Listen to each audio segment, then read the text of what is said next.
Hello everybody, welcome back. It is me, your old pal Orpheus, again with another edition of Orpheus Plays. Here playing Blade and Sorcery, we are on the PC version today.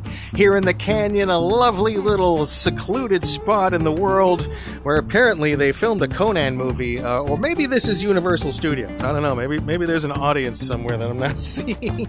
Anyway, I hope you're doing well wherever you are today, whether it's day or night, or you just paid your ticket to get into the amusement park and you're waiting for the show to start. Don't worry, everybody, we'll be starting in just a moment here. Be sure to get your seats, grab a drink and a snack, and we'll start things off. Anyway, hi. How you doing? Alright, so I do have the Superhuman mod turned on today. I can't get enough of this one. I found it on the PC, and so I'm just destroying things as a superhero, so I'm loving that. Anyway, today I wanted to talk about something that I think a lot of people deal with, and you know what? Hold on. I'll get to that in a second. Today, we are going to be playing the Warzone setting. That's right, Warzone. This is Gladiators versus Bandits, and we'll start things off. Maximum of 8 people out on the map at any one time, and we'll see where they go. Now, they come out, and they're going to kind of try to find each other, and then I'm going to get out of the way here so this can start. No, dude, you're supposed to be... Oh, God, you're supposed to be over there. Here, let me help you. There, go to your friends now. You fight with... Anyway, so, like I said, what I wanted to talk about today is something I think is kind of almost a universal experience.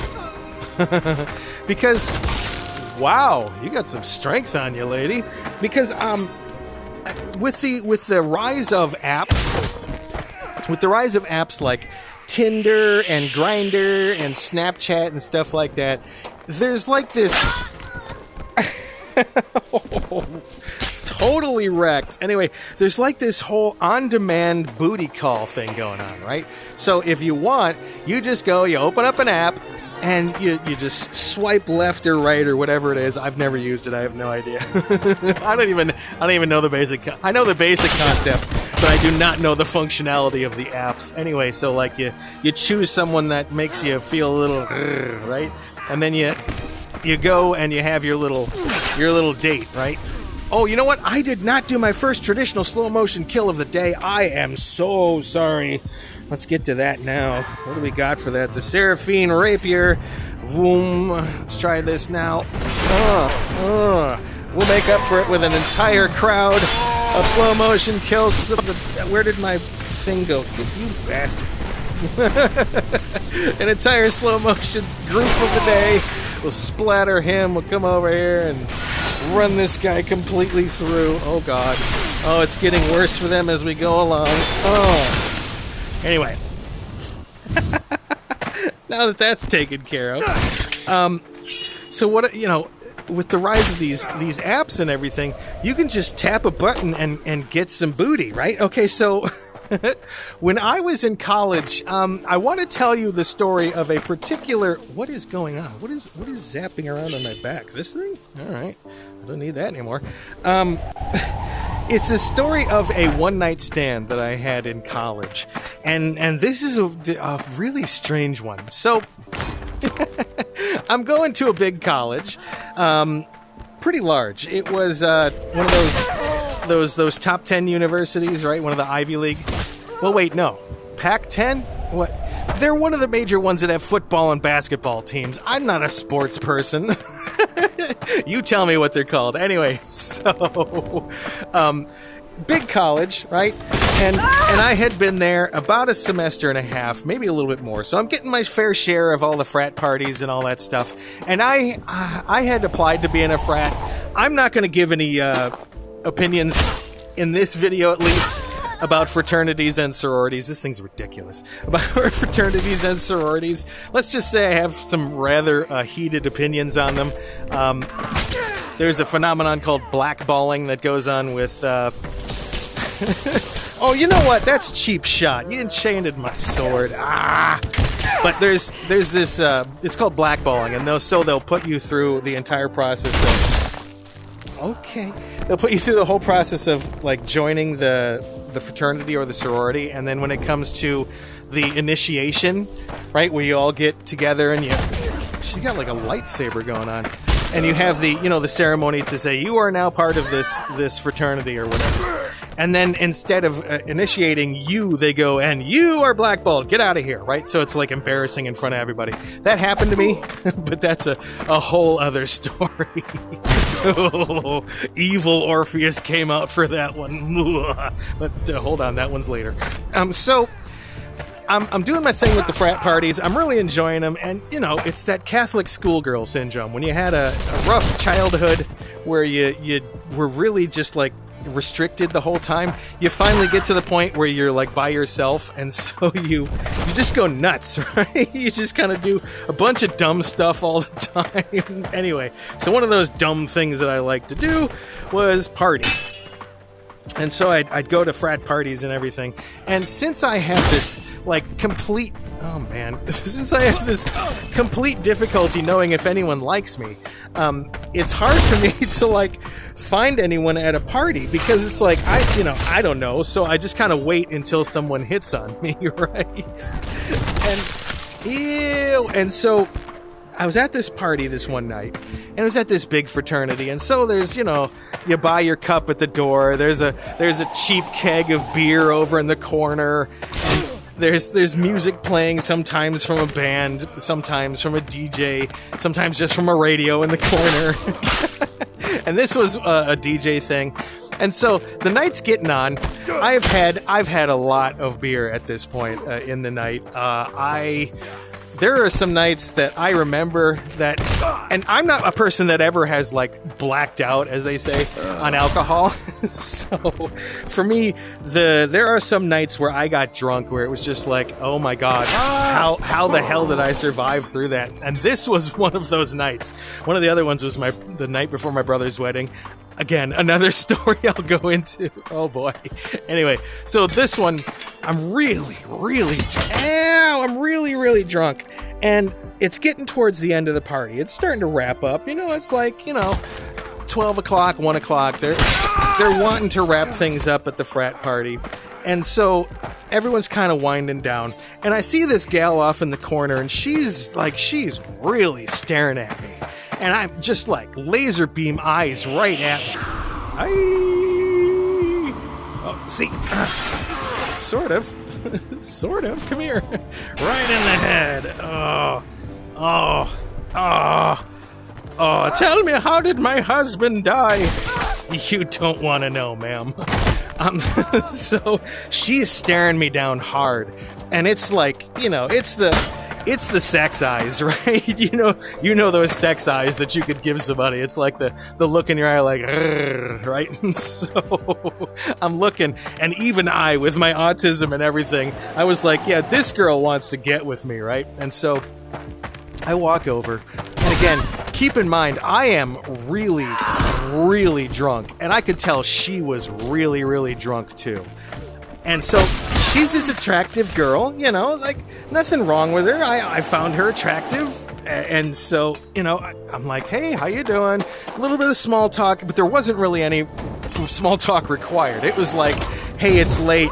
We're both feeling a little pent up. So you want to go and, meh, right? So, wow, whoosh. And so I'm like, well, we can't really go back to my dorm because I've got roommates, and they're not going to really dig it. Everybody out of here. Everybody out. Clear the party. Time to go. Let's just take care of this right at once.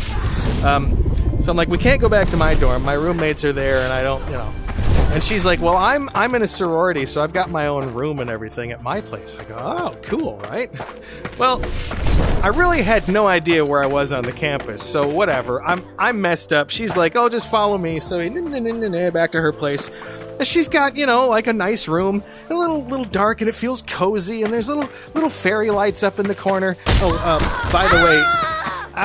by the way, those of you outside the UK, fairy lights are what they call Christmas lights over there. Smash.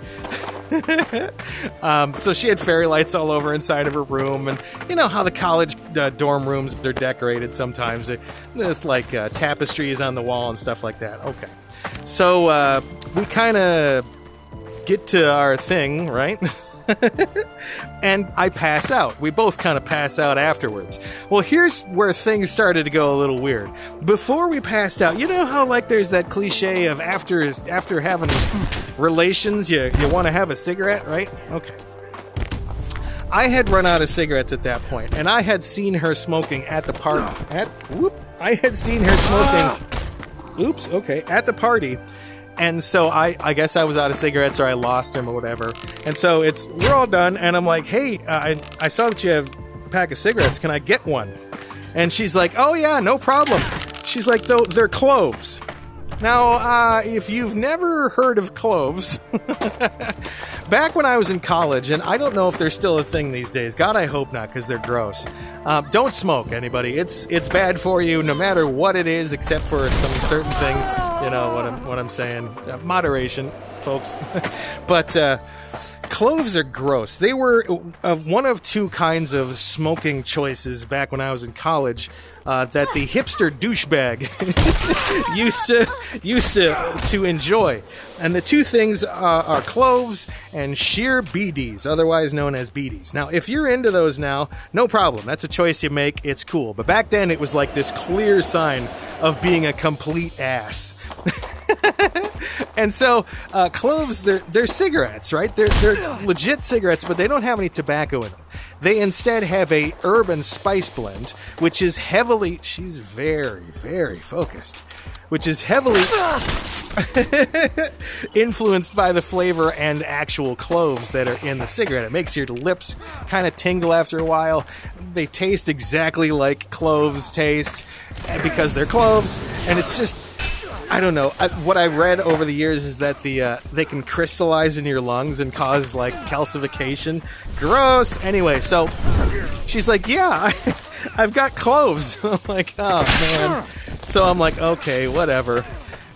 You know, the relations, the sex was not particularly fulfilling, and so it was like a little bit of nah, you know. So not even the cigarette afterwards was going to be fulfilling. So I'm like, okay, we sit there and smoke a clove, and I'm like, nah, you know, I got beer mouth going on, and the clove is not helping whatsoever. Hulk strong. Rawr. And so, out of here, everybody, clear out. Party's over. And so we pass out.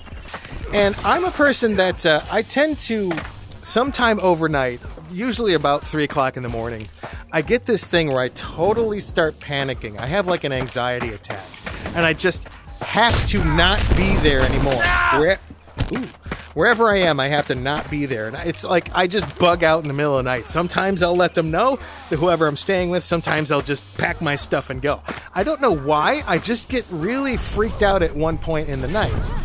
And it's like, I don't know. It's a compulsion. I just have to get out of there, wherever it is. Whether I know the people or not, most of the time, split. Most of the time, I just can't. It's weird to explain. And so I woke up and it was like, 3 o'clock, 3:30 or something like that. And I'm like, I'm out of here. So I kind of sneak out. Well, as I'm getting my stuff, it's really, really dark in this room, right? There's only a couple of Christmas lights off in one corner coiled up. And she had them in some lantern or something like that. And so, why are you all coming at me? Stop it. No. You quit that right now, mister. There'll be enough out of that. A little bit for you. A little for you. And so I can't see a thing. My clothes are strewn all over the place in this room, right? And the only way I'm going to be able to see is by flipping on the light. So I flip on the light. And she's laying in bed and she's facing the wall over here away from me. And I start looking around the room, and it's like, oh my god. She's got occultist stuff all over the place, little skulls and stuff on little tables and candles that are all melted down. Now, look, I get choices, okay? And I get that there's a time to experiment with different spiritual choices, but good lord, this was freaky because it was totally not what it looked like when I walked in before. This is you turn on the lights and all of a sudden it's little altars get lit up all over the place. And there's tapestries that have weird psychedelic stuff all over them.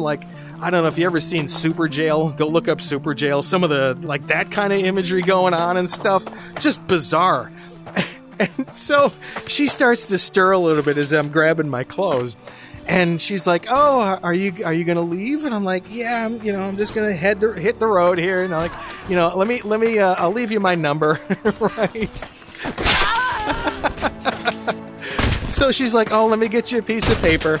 She rolls over. And oh my God.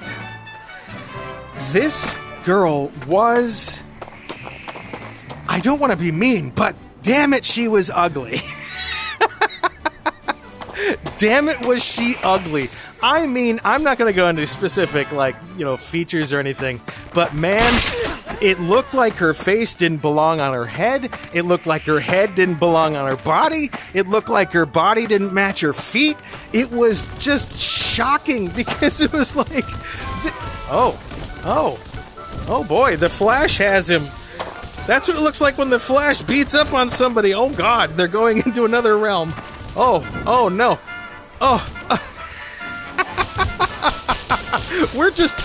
Okay, hold on. I'm going to try to clean this up. The two of you just enjoy yourselves. Oh my God.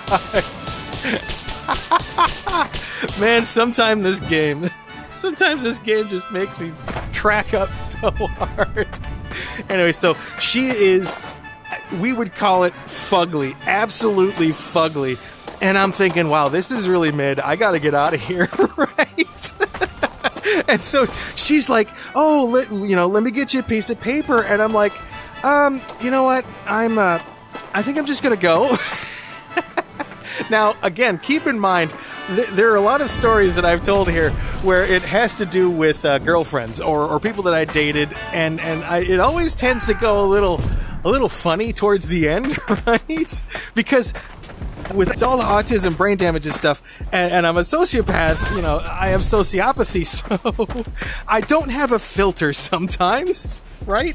So I'm like, she's like, "So you want me to get that piece of paper?" I'm like, no, it's good. I'm just gonna go. And she's like, "What's going on?" I'm like, "You're really not that attractive." Now let me try to demonstrate what happened at that point.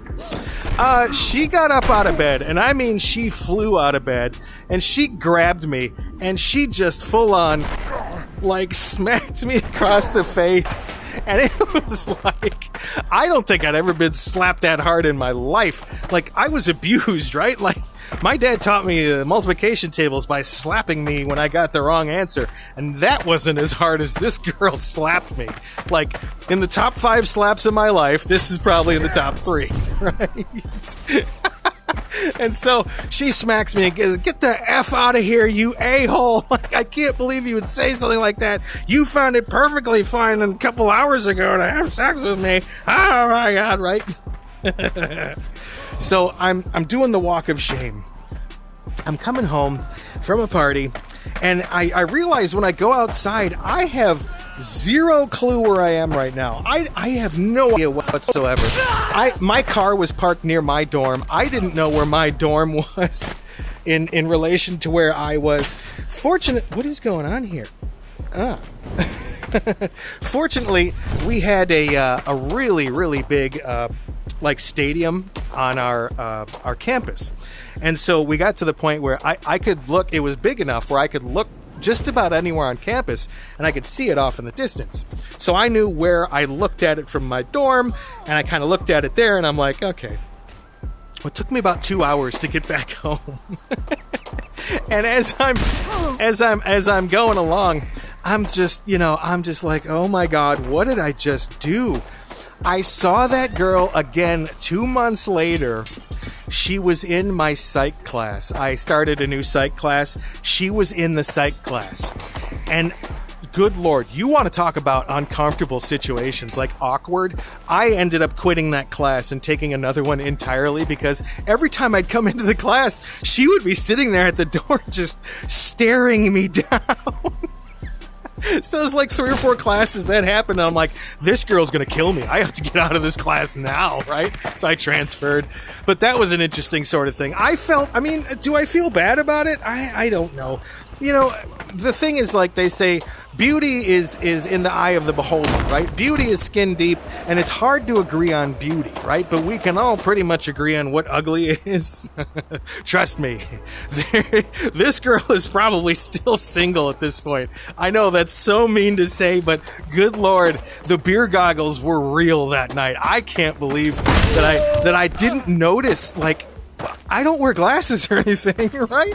I just must have been so drunk that I just ignored every physical feature on her because, my God, there was really nothing that matched. It was like someone had a bag full of human parts and just shook them up and just dumped them all out onto one person.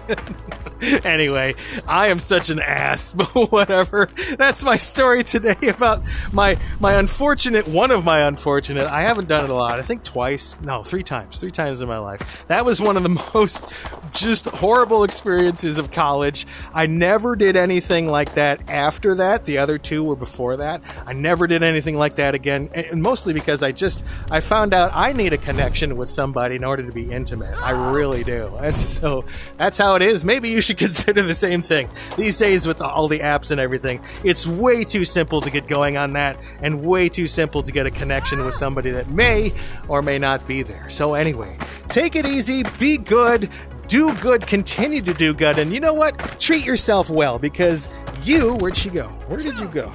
You deserve it. All right, we'll see you in the next one. Bye.